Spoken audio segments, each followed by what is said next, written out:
We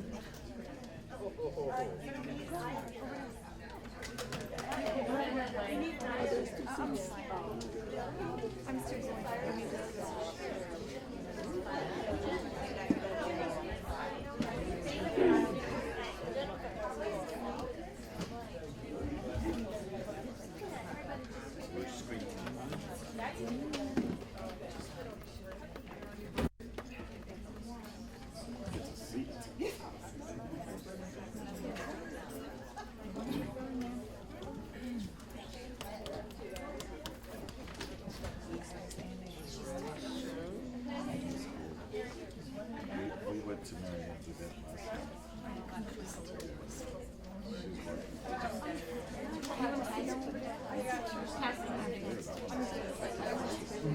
2, 3, 4, 5, 6.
Check, check.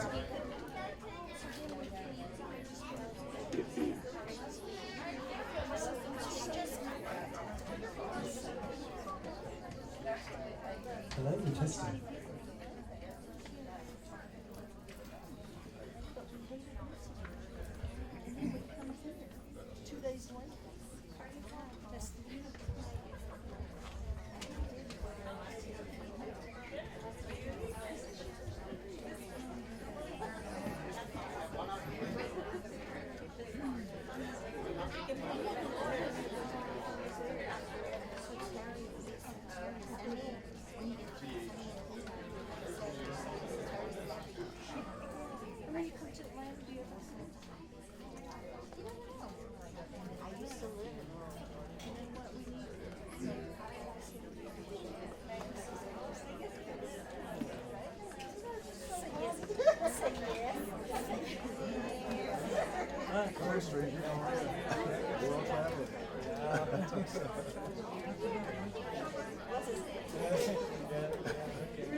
Absolutely.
She said too.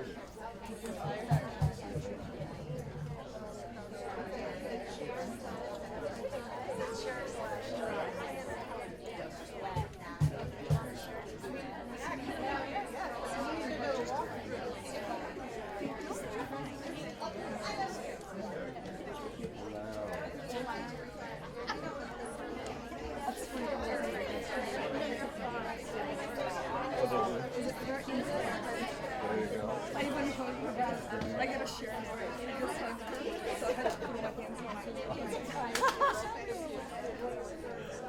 All right, do you mind if I put it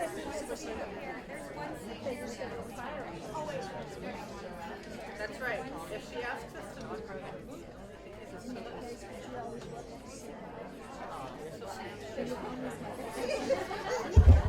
Thank you. I have a backpack? Yeah.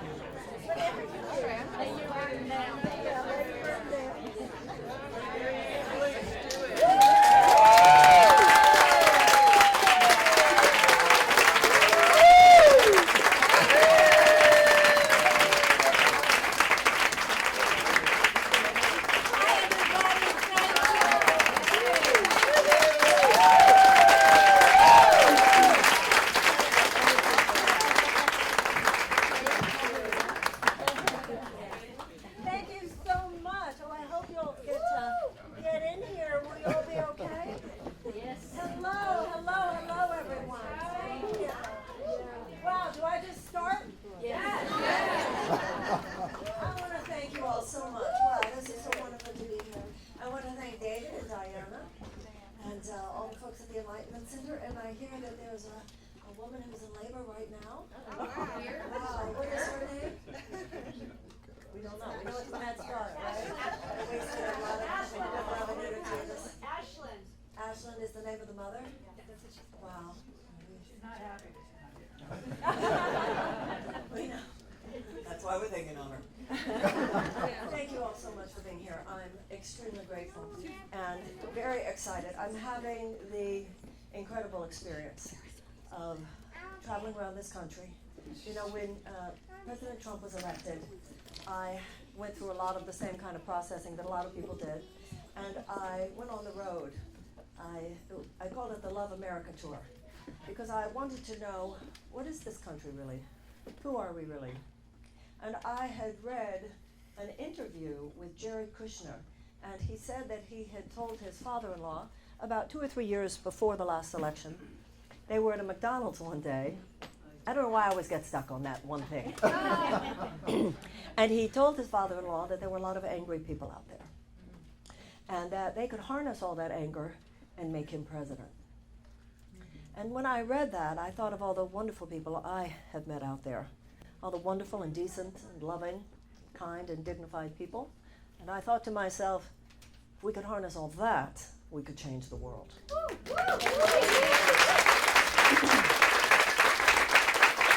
Now, no intelligent observer thought that we didn't have racists and bigots and homophobes and anti-Semites and xenophobes and Islamophobes. We know that such people exist, and nobody naively thought they didn't exist in the United States. But there was a time, not too long ago, when we thought that there was a consensus on both left and right, that there were lines past which we would not go. Whether it was Democrat or Republican, left or right, nobody would be giving any serious political megaphones to such as they. And clearly, in our time, those levees have fallen. Partly, I think, because of social media, and partly because we have someone in no less powerful a position as President of the United States who is not above harnessing those things for his own political purposes. But let's deconstruct this in our minds. There are far more lovers than haters in this country. And there are far more lovers and haters in this world. The problem is not that there are more haters than lovers. The problem is that haters today are convicted. And conviction is a force multiplier. These people are serious. And these people have decided that they will do whatever it takes to effectuate their worldview. And they're willing to get political behind it, and they're willing to do whatever needs to be done. So if you have 10 people who feel that way, and then you have 100 people who are kind of sort of sometimes when it's convenient, convicted behind their goal, then more force in the world will be manifest by that smaller number of convicted people.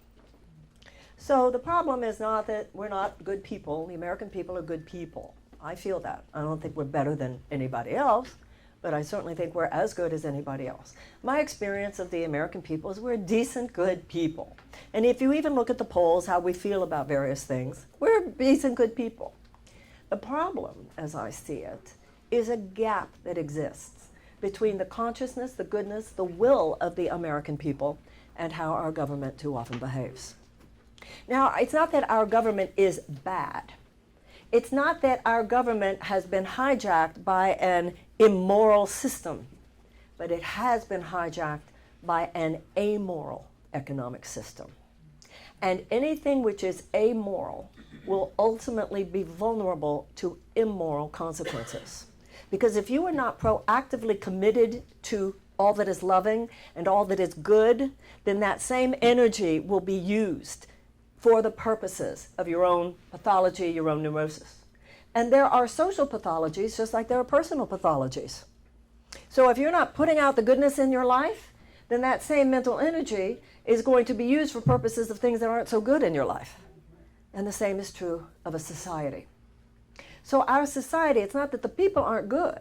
It's this gap that exists between the government and the people, in that the government has been, because of the undue influence of money on our political system, our government is now more of a handmaiden to an amoral economic system than it is doing what it was intended to do. Our Declaration of Independence says that all men are created equal. God gave all men inalienable rights of life and liberty in the pursuit of happiness. Governments are instituted among men, it says, to secure those rights. And if the government is not doing its job, it is the right of the people to alter it or to abolish it. That's our mission statement. That's America's mission statement, and we have forgotten it. We need to psychologically and emotionally rebond with that. Because those principles that I just said, it's not enough for them to just be written on marble walls somewhere. Not enough for them to just be inscribed on parchment. They have to be inscribed on our hearts. A principle is dead unless it's alive in us. And so what it makes you, when you allow those principles to be over there somewhere, or somebody else is taking care of it, or it's kind of a given, done deal, so I don't have to think about it, you become easy to play. That's what's happened to us. You don't have power in your hands if you don't have it in your heart. You don't have power in your hands anymore if you don't have it in your head. But we're like other generations of Americans who sometimes took a while to kind of wake up to something, but once we did wake up, we really woke up, and it is time for the American people to wake up right now.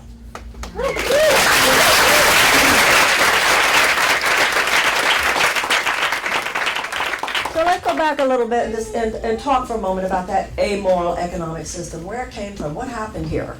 Well, about 40 years ago, this idea of trickle-down economics became quite in vogue among economic circles, and then the people who were promulgating it spent lots and lots of money in think tanks, and they put up candidates, and they had a president. It just became a whole thing.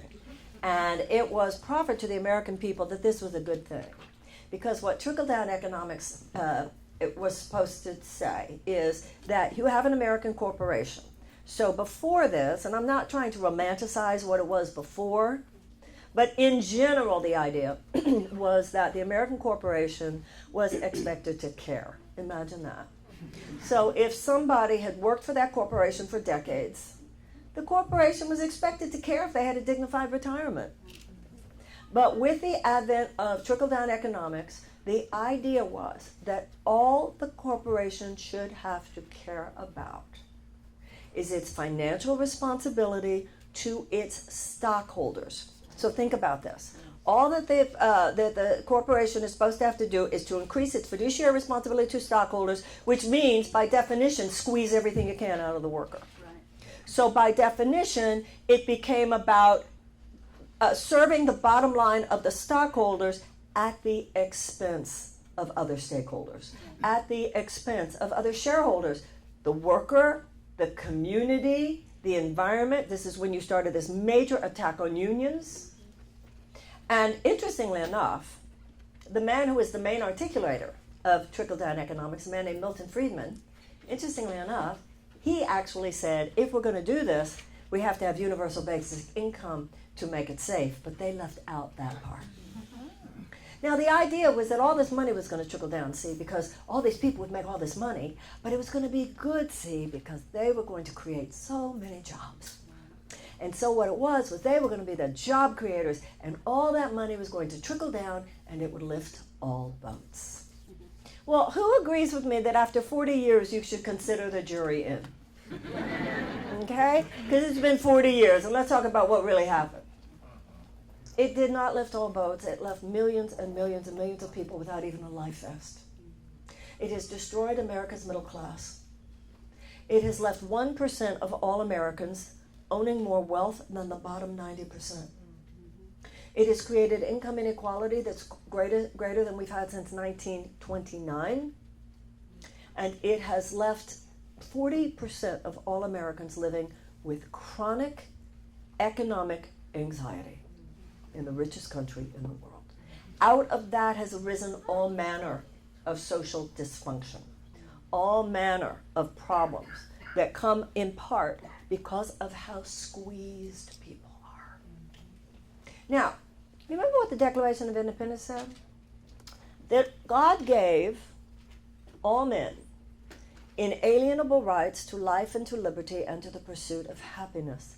Such a startlingly relevant, modern, contemporary concept, pursuit of happiness. Spread your wings. Be whoever you want to be. Do whatever you want to do. And there's so much that goes along with that. That's why there's freedom of religion. That's why there's freedom of the press. That's why there's freedom of assembly. But how free are you really when you're just tied up all the time? How free are you really to pursue your happiness when you don't know what's going to happen if you have an unexpected bill this month? You don't know how you're going to get health care. You don't know what's going to happen if one of your kids gets sick.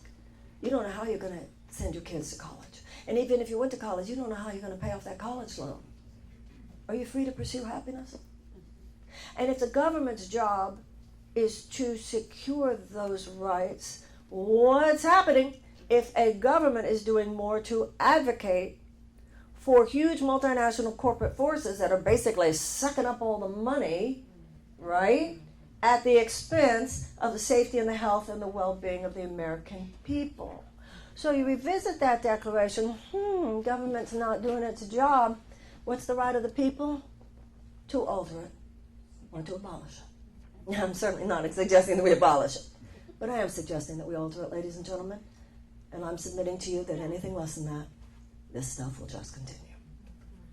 Now, in 1776, our founders signed a Declaration of Independence. They declared their independence from an aristocratic system. What has happened collectively is exactly what happens to us individually sometimes. Have you ever regressed? Right? You ever just kind of reverted? You get, oh my God, this is where I was 10 years ago.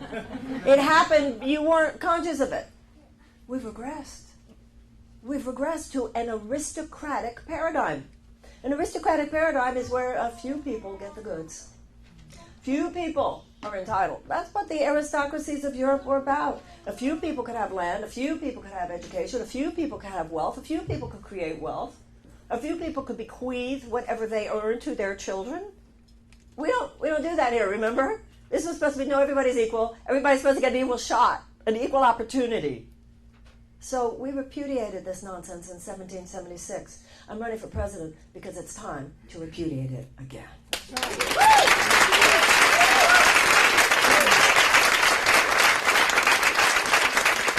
And that is the most American thing we could possibly do. Because you see, the American Revolution was born of a rambunctious spirit. And the problem, the mistake that we made was thinking you could ever consider the American Revolution a done deal. Because obviously it wasn't finished at the beginning. It didn't come out whole. It came out with this ideal of liberty and justice for all, this ideal of these enlightened principles, the most enlightened aspirational principles that had ever formed the founding of a nation. But even at the very beginning, 41 of the signers of the Declaration were themselves slave owners. So from the very, very beginning, we've been this dichotomy. This is the characterological polarity and dichotomy of America's DNA. On one hand, the most aspirational principles, liberty and justice for all, all men are created equal, all of that. And we mean that, and every generation it includes those of us whose hearts are ablaze with that, and all of us have a sense that that's important. But we have also been, from the beginning, from the very beginning, we have also been, at times, the perpetrators in the most violent ways of transgression against our own principles. That's what slavery was. That's what genocide, cultural annihilation of Native Americans was. That's what oppression of women was. That's what institutionalized white supremacy and segregation was. I mean, it's not like we haven't been dotted by those things throughout our history, but while we identify those things as the problems in our history, let us identify with the problem solvers in our history. Because slavery was not the end of the story.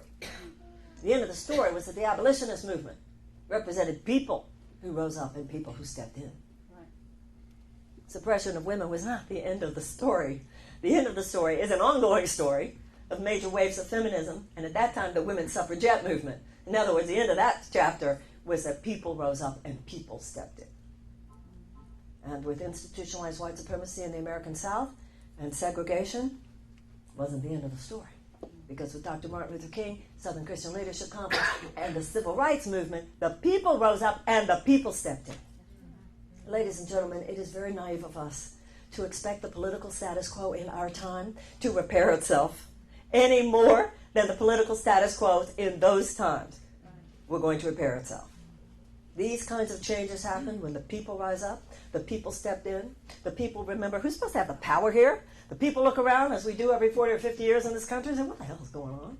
The people rise up, the people interrupt the pattern because the people say so, because the people remember what the Declaration of Independence says, because the people take very seriously in our own time that when Lincoln said it's to be a government of the people, and by the people, and for the people, that means no, you're not supposed to have environmental policies, and food policies, and health policies, and chemical policies, and defense contractor policies, national security policies, that not only are not for the people, but in many cases work against the well-being of the people.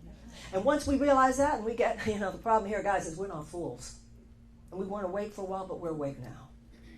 And then you realize it's not supposed to be a government of huge multinational corporations, by huge multinational corporations, for huge multinational corporations. Pushing back against the excess of capitalism is the most traditional American thing you can do. This is why we have child labor laws. This is why we have unions. I consider myself a capitalist, but capitalism should have a conscience. Capitalism should be based on moral and ethical principles in the public sphere. We've been taken over by a kind of virulent strain of capitalism. It's been with us for the last 40 years. I'm running for president because it's time to end one aberrational chapter of American history, get started, and create a new one.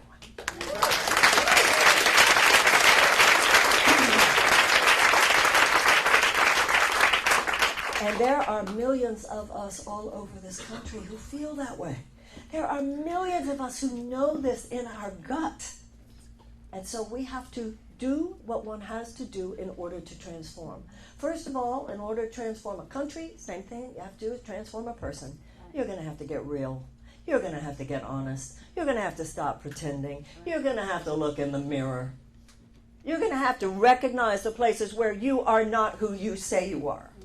This country can't just go around saying, oh, we're the land of the free, we're the land of liberty and justice for all, when we all know the terrible ways in which injustice occurs today, the terrible ways in which freedom is not given today. And that doesn't make us a bad country. It just makes us a country that must now become more conscious and more aware and be willing to see what we need to look at, be willing to own what we already know, be willing to atone for what we need to atone for, be willing to make amends for what in ways we need to make amends. We need to claim a vision of where we want to be. We need to commit to that change. And each and every one of us as citizens has got to recognize that we're the immune cells here. I do not see Donald Trump as the creator of all of our problems. I see Donald Trump as having been created by all of these problems. And so I'm not prosecuting a case against Donald Trump, but I am prosecuting a case against the system that produced him. And if all we do is elect somebody who represents the system that produced him, and this is not about individuals, but it is about systems, then even though we might not go over the cliff right now, we're still in the vicinity of the cliff. We need to do more than just defeat Donald Trump in 2020. If that's all we do, then those same forces will be back in 22. They will be back in 24. We have to go deeper. We have to be more radically honest. We have to be more real. And the conventional political conversation is too shallow a conversation for that process. It's about externals. It's superficial. Somebody said to me something about one of the debates. You know, I think you probably know all the things that are said about me. I was out of my depth. No, I was the only one in any depth.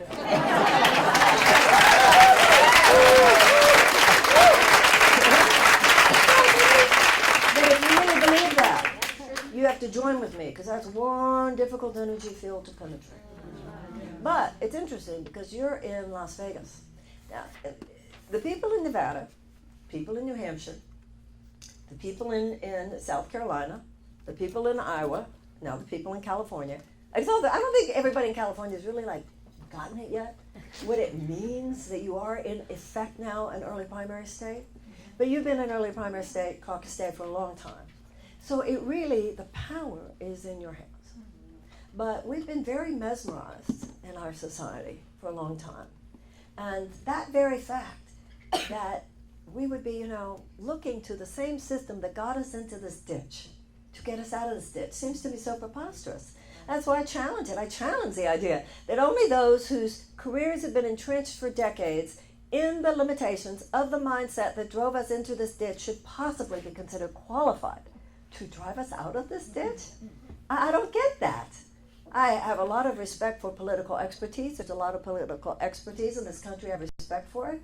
But we don't need a political mechanic at this moment so much as we need a political visionary. Right. And we got a lot of political mechanics and good ones in this country. And I don't mean to sound conceited or anything, but I don't think we have a lot of political visionaries.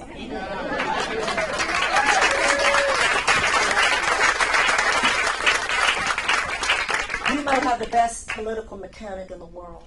Excuse me, not political mechanic, but car mechanic. You might have the best car mechanic in the world, but the best car mechanic still doesn't know what road you should take to Cleveland. Right. It's the path we're on that's the problem. Mm-hmm. It's the path that we're on that's the problem. A lot of people talk about how the president lacked experience, but the biggest problem is not that the president lacked experience. The problem with the president, and I say this with due respect, but I don't think there is any respect due, he lacks ethics. He lacks a respect. Apparently, he lacks a visceral taste for democracy. He seems to lack, clearly he lacks a respect for the traditions of democracy, and I do not. And Franklin Roosevelt said that the most important role of the presidency is not the administrative aspect. He said the administrative aspect is secondary. What's most important, he said, is moral leadership. Now, I've had a 35-year career working very up close and personal with people in times of crisis particularly. And I understand something about the psychological and emotional and material transitions and changes that have to occur in order for a system to actually transform. And I've also come to understand, particularly over the last 15 and 20 years, how many times the crises people are in are because of bad public policy. But bad public policy created those problems, and good public policy can make a change. So let's talk about what those changes would be. Because for me, the only way to override an immoral politics, and that is what has emerged from this amoral economic system. The only way to override an immoral politics is to create a moral politics. And a moral politics, to me, as I'm now presenting it to you as a presidential candidate, has 4 pillars. First of all, a moral economy. We do not have a moral economy. We have an amoral economy which has produced immoral results. First thing we need to do, we need to repeal the 2017 tax cut. Right. 2017 tax cut, it was a $2 trillion tax cut, and it gave 83 cents of every dollar to the very richest individuals and corporations. It's that same nonsense, that same, give all the money to them and it'll trickle down. There's not even evidence that that thing will ever pay for itself. So that's number one. You repeal that, although I would put back in the middle class tax cut. Second of all, we need to end these corporate subsidies. Guess how much we subsidized oil and gas to last year? $26 billion. Oh. Number 3, the United States government, this is how betrayed we've been by our own government. The United States government actually gave away to big pharmaceutical companies. Why? Because the big pharmaceutical companies could afford the lobbying. Big pharmaceutical companies paid just even last year in lobbying $284 million. Oil and gas was lobbying for $125 million. These people don't spend millions of dollars and not expect a quid pro quo here. That's right. So what they got over the last few years was that the government gave away its power to negotiate with Big Pharma for lower drug prices. Right. Next, you look at our military expenditure, and I'll be talking to you about our military a little bit later. So I think we all agree that the government should that the military should have every cent it says it needs. You know, my father fought in World War II. I have great respect for the military. I see the military like a surgeon. If America needs to have surgery, I don't think anybody would disagree. We need to have the best surgeon. But you avoid surgery if possible. We have a financial investment in more and more surgery. So it's not an issue of critiquing the military. This isn't critiquing the political decisions whereby short-term profits for defense contractors, just like short-term profits for health insurance companies, just like short-term profits for gun manufacturers, just like short-term profits for oil and gas, is placed before the health and well-being of the American people and the people of the world. So there are those who say up to 100 billion, 200 billion, some people say even 300 billion. Out of the 750 billion that the military is now given every year, could be cut because it does not represent the legitimate security needs of the United States military. So you do those things, and then you say to billionaires, thank you very much, but there's an extra, there's a 2% on your assets if you have a billion, 3%. And then you say to those who have 50 million and more, 2% on your assets. Guess what we do? After we do all that, guess what's going to happen? We're going to have some cash on hand. And let me tell you what we're going to do with it. What we are going to do is we're going to face the ways in which this country and this government is not serving its people. And we're going to make a change, and we're going to do it. And we're going to begin with a group of people in this country who is among the most ill-served, and that is America's children.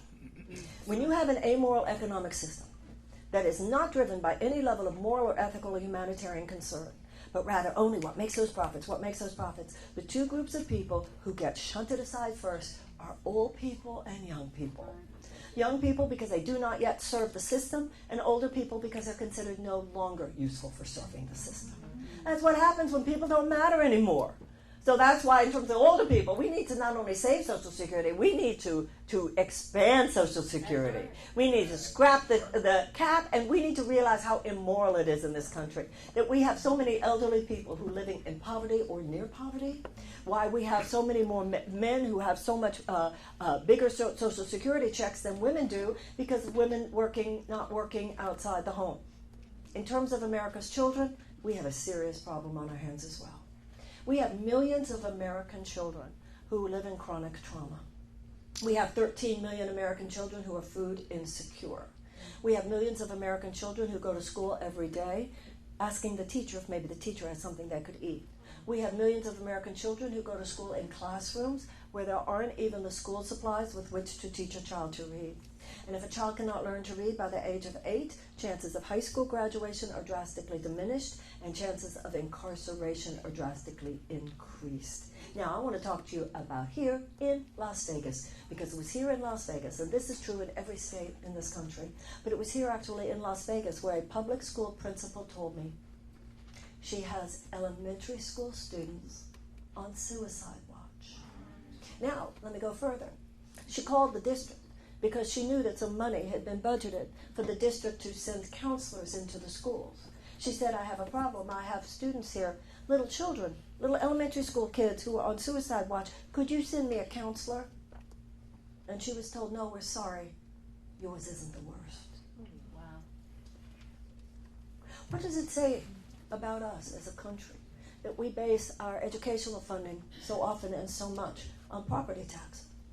What that means is that if a child is raised in an advantaged neighborhood in the United States, that child has a very good chance of a very high quality public school education.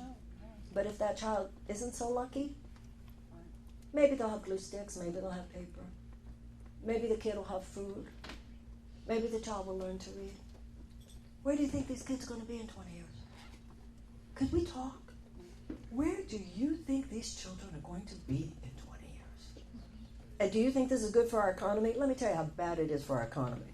Because where money should come from is not a bunch of corporate aristocrats who are just dropping like crumbs some jobs from their high table.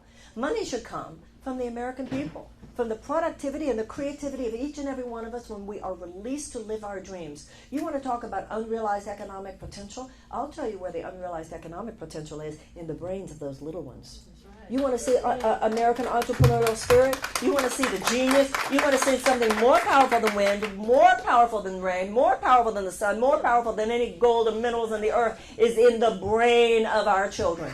Think of the unrealized potential economically, millions, billions, possibly trillions of dollars that America will never realize. Why? Because we do not develop those precious little brains.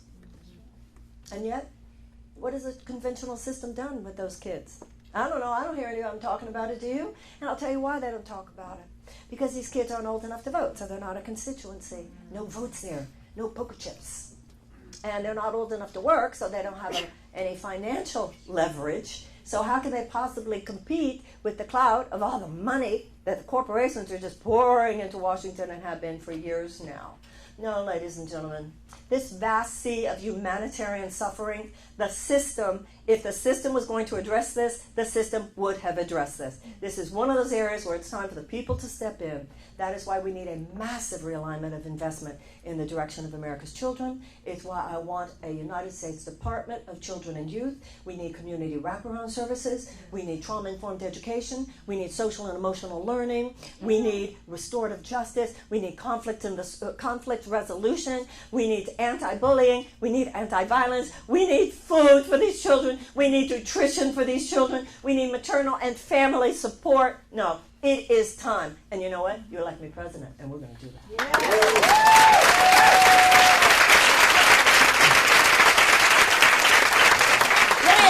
Let me in. Now I want to revisit this issue I already mentioned to you about our national security agenda. You can't just take medicine. You also have to cultivate your health. And you can't just endlessly prepare for war. You have to cultivate peace. Sickness is the absence of health. Health isn't the absence of sickness. And war is the absence of peace. Peace is not the absence of war. Even Donald Rumsfeld, who was the Secretary of Defense under George Bush, said we must also wage peace. $750 billion we spend on our military budget. $40 billion a year we spend on the State Department. And that's diplomacy, development, mediation. And General Mattis, who was on TV this morning and used to be the Secretary of Defense, he said, if you're not going to fully fund the State Department, I'm going to have to buy more ammunition. Then within that is our humanitarian assistance. Humanitarian assistance agencies, roughly $17 billion. That's within the State Department of $40 billion. And within also the State Department, $1 billion, a little bit less than $1 billion for the peace building agencies. Now I want to tell you something about the peace building agencies, because peace building expertise is just as sophisticated as is military expertise. And there are 4 factors among peace builders which, when present statistically, indicate that there will be a higher incidence of peace and a lower incidence of conflict. And it's not going to surprise anybody. Number 1, expanded economic opportunities for women. Number 2, expanded educational opportunities for children. Number 3, reduction of violence against women. And number 4, amelioration of unnecessary human suffering wherever possible. That's why, you see, the core value to me, the core alignment of all public policy, domestic and international, should be what is it that would help people thrive. So we should see large groups of desperate people as a national security risk. Desperate people do desperate things. Desperate people are more vulnerable to ideological capture by genuinely psychotic forces. This is the problem, ladies and gentlemen. Peace building doesn't make a lot of corporate profits. All it does is to create the possibility that, oh, I don't know, maybe the human species could survive for another 50 or 100 years. Now, right now, when it comes to our national security agenda, so much of it is dominated by defense contractors, just like our health agenda is dominated by big pharma and health insurance companies, just like our gun policies are dominated by the gun manufacturers. None of this is going to change until you and I become convicted and you and I say it's time now. That's the only way it's going to change. We're not going to be able to override Citizens United, which allowed all this money to just flood Washington. That's not going to happen anytime soon. But we need federal legislation to establish public funding of federal campaigns. We need ultimately a constitutional amendment to do that. And in my opinion, we need a woman in there who's not playing around.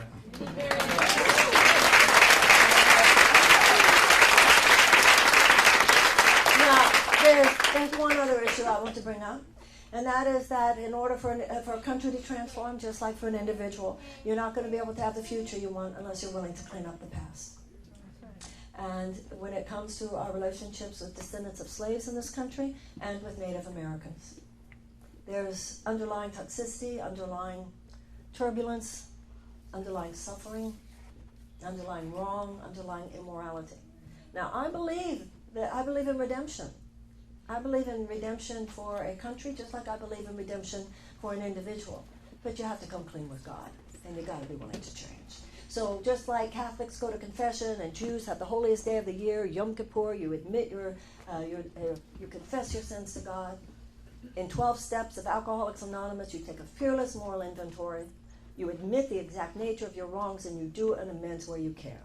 Ladies and gentlemen, I believe, and I've submitted a plan, it is time to pay reparations for slavery. Now, in paying reparations for slavery, it is not my experience or my belief that the average American is a racist, but it is my belief that the average American is woefully undereducated about the history of race in the United States. The first ships holding enslaved persons landed on the shores of Virginia in 1619, and slavery did not end in this country until 250 years later in 1865. At that time, General Sherman promised 40 acres and a mule to all formerly enslaved families of 4. Because think about this, we need an integrative approach to politics. Get this with your heart as well as your head. So you were a slave, you were told you're not a slave now. Where are you supposed to go? What are you supposed to do? How are you supposed to feed yourself? What land? How are you going to feed your kids? And then the Southern legislatures, once the federal troops left, passed black code laws. And black code laws were to ensure subpar economic and political and social opportunity for black people. So after you've already had 250 years of slavery, this is followed by another 100 years of institutionalized violence against black people. What do you call lynchings if not domestic terror? What do you call Ku Klux Klan if not domestic terror? What do you call segregation? So you had another 100 years of institutionalized violence on top of the 250 years of slavery. With 1964, so we're talking 100 years after the end of the Civil War, the Civil Rights Act dismantled segregation. The next year, the 1965, the Voting Rights Act ensured for black people equal access to the polls. Not to be forgotten that in 2013, they started chipping away at that, which is why the spate of voter suppression efforts all over this country today. So what we have to face is that the economic gap between black and white has never been closed. It's simply something we haven't gotten to yet. And I think we would all agree that there's a moral principle here.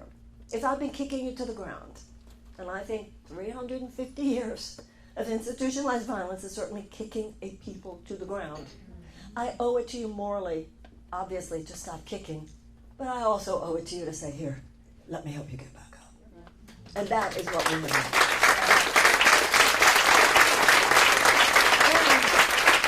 And in so many ways, we're sliding backwards. Mass incarceration means we're sliding backwards.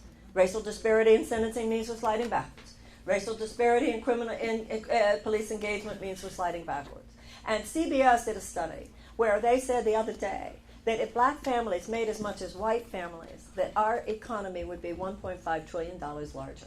So a plan of reparations in which the United States government would give money to a reparations council to be dispersed over a period of 20 years. That money, which I've submitted, would be $200 to $500 billion, would be for the purposes of economic and educational renewal. And let's remember, that money is an economic stimulus. That money is not a cost. That money is a benefit. You never have to worry that life's going to be less for you because you did the right thing. Same with Native Americans, although it's not as simple. With Native Americans, it has to do with treaties that were unfairly negotiated. It has to do with treaties that have been broken. It has to do with the Bakken pipeline. It has to do with the XL pipeline. It has to do with corporate exploitation of minerals and land rights. It has to do with the fact that this population is the poorest of the poor. Ladies and gentlemen, I want to end one chapter of American history.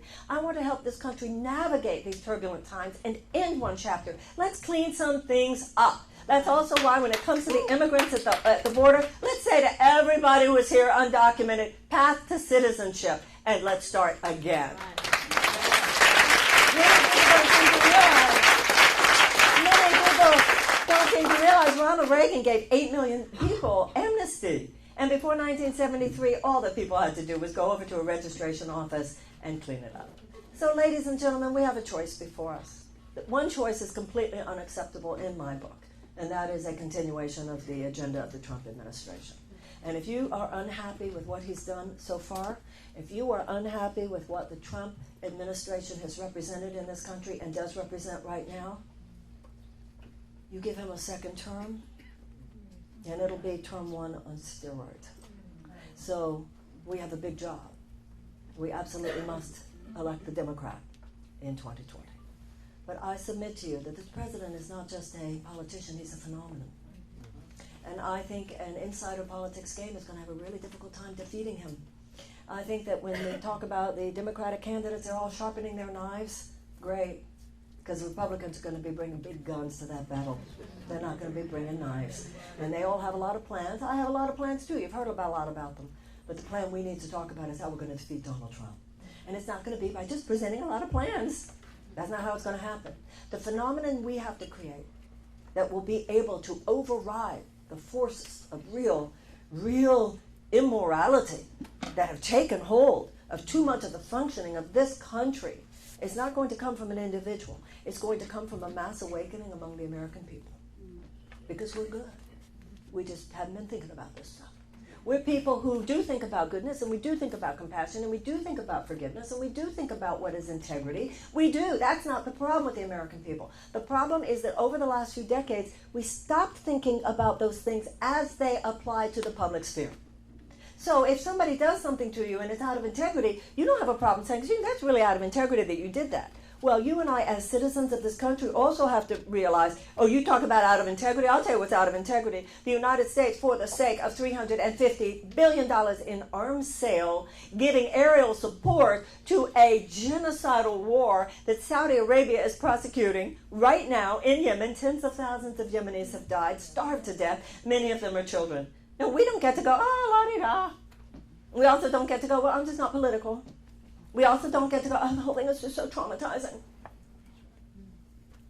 No. Mm-mm. You think the people who walked across the bridge in Selma weren't traumatized? They didn't know if they were going to bring out the dogs or the hoses or the bullets even. You think the women suffragettes weren't like really tense and anxious? These women went to jail. They were put in prison because they were marching for a woman's right to vote. And the conditions in the prison were so terrible that they went on a hunger strike. And the response of prison officials was to send these men down with these metal contraptions that they forced onto these women's throats to force food. Wow. Other generations have faced problems at least as big as ours. This is not new. So a generation of Americans has to face assault on the foundations of our democracy. We were naive to think we could ever just expect a free ride. But I'll tell you something, ladies and gentlemen. Other generations didn't wimp out on doing what it takes to get this country back on track, and neither should we. This is our place. This is our time, and we are the people. Now, I know that, because I remember when I sort of realized all this several years ago, oh my God, this generation's going to have to change this. I got so depressed, I think I went to bed for 3 days. It was like, oh, this is not good. I know these people. I don't look at it that way anymore. We're a prodigal son generation, but you know what? The father was more excited to see the son who left and came back than to see the son who had never left. I know who we are. We're not perfect. We're people. But no generation that stood up and saved this country. We're perfect. But you know what? Even though we're all wounded, we can choose not to act from the wound. And we can remember that just like no person should ever live just for ourselves, no generation should just live for itself. I'm not running a campaign where I'm saying, wow, you vote for me, you'll get this, and you'll get that, and you'll get that. I'm not talking to you as black or as white or as woman or as man or as gay or as straight. That's not where I'm coming from. I'm talking to you as Americans. We need to have an American conversation. And I'm not saying, ooh, if you vote for me, you'll get this or you'll get this. I'm saying, if you vote for me, you know what? We're going to all come together and we're going to do something really good. We're going to do something really good for our country, and we're going to do something really good for our world. And what are we going to get out of it? Well, all of us will be lifted to a place of meaning and purpose. And yes, all of us on every other level in terms of peace and prosperity, all of us will be better off. But even more than that, one day, we will be able to look back and we'll see a genuinely repaired America. And we will know that we were part of the creation of that season of repair. And we will know in our time we kicked ass. Thank you. Very, very Thank you. Thank you so much. Thank you.